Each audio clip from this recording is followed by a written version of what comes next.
And here's a cool Baldur's Gate 3 build set in by Ray and Natty. It's a rough one, sorry, but I don't know how to pronounce that.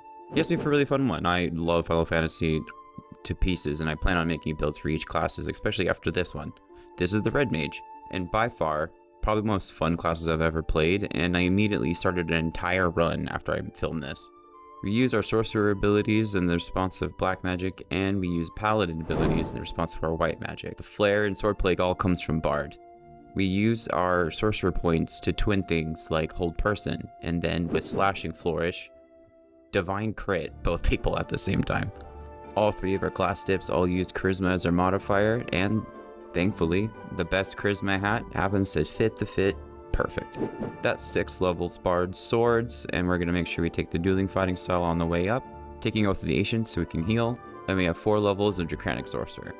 To take the White Draconic bloodline, because Armor of Agathis is actually really handy when you're up front. Taking it to 4 levels lets it grab a feat, and we get additional meta magic points.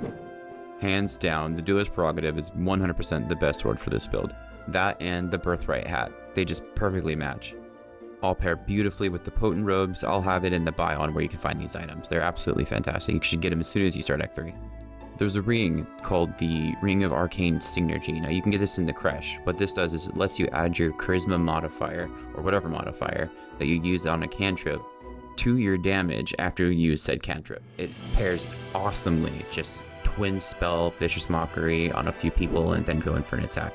But the mix of meta magic and like hold person or Tasha's hideous laughter, and then getting into a position where you can use a slashing flourish to hit multiple people and then have that divine smite. It's just incredibly fun. You have to try it. Hey, if there's any build ideas that you wanted to see happen, let me know in the comments. Also, if you like our goofy D&D shirts, we have them on sale at rollforbooty.com. I'll see you guys around.